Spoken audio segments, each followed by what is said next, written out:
pense pas qu'il y a plus de 20 ans de négatif. Donc on retiendra ce qui est positif.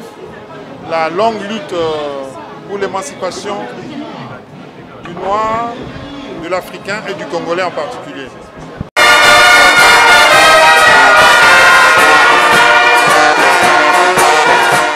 Ils étaient venus de 4 coins du monde pour célébrer les centenaires du ministère du prophète Simon Kimbangu à Mokoto, dans la commune d'Ngiringiri. Les kimbanguistes du monde se sont réunis pour honorer la vision de l'envoyé spécial des dieux, Simon Kimbangu, le premier prisonnier africain qui a lutté contre les violations des droits de l'homme noir. Prières, musique, défilés, offrandes, messages, tout était au rendez-vous. Un motif de fierté pour les kimbanguistes.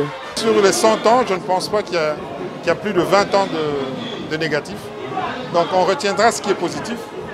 La longue lutte pour l'émancipation du noir, de l'Africain et du Congolais en particulier. Papa Simon Kimbangu a été le premier à parler d'émancipation. Et quand il a parlé d'émancipation, il a parlé de 3 étapes d'émancipation.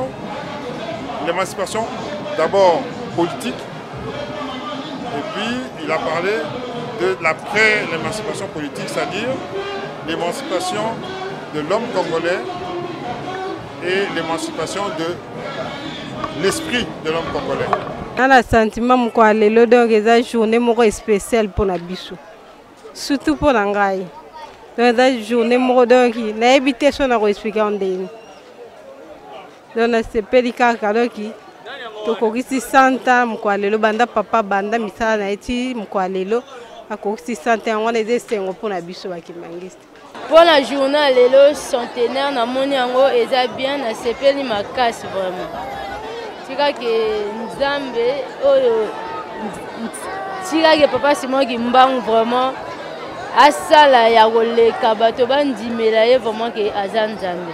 Toutefois, les fidèles de Mokoto réclament la paix et la réconciliation entre les kimbanguistes. Le message au monde, d'abord la République démocratique du Congo, l'Afrique et le monde entier, qu'il s'agit du patrimoine national. Papa Simon Kimbangu, pour nous notre envoyé spécial de notre Seigneur Jésus-Christ, qui a donné sa vie pour notre pays. On a toujours désigné d'autres personnes, comme les prisonniers qui ont effectué beaucoup plus d'années dans les prisons.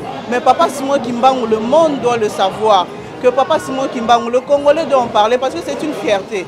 Il a fait 30 ans en prison, c'est donc, il y a d'autres prisonniers noirs qui ont fait 30 ans dans la prison, mais quand on parle du premier prisonnier africain, c'est Papa Simon Kimbangu qui a fait 30 ans en prison. Il s'est sacrifié, il a laissé sa famille pour se battre contre la discrimination, contre le racisme, et il s'est exprimé. Il a dit, nous sommes tous des humains.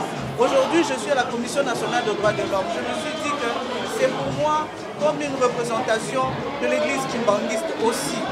Même si là-bas, je représente les associations des droits spécifiques des femmes, je le dis, mais notre église, par Papa Simon Kimbangu, par ceux qui se sont battus à côté de lui pour lutter contre les violations des droits de l'homme, pour moi je dis que c'est une continuité, c'est une responsabilité que nous devons tous assumer.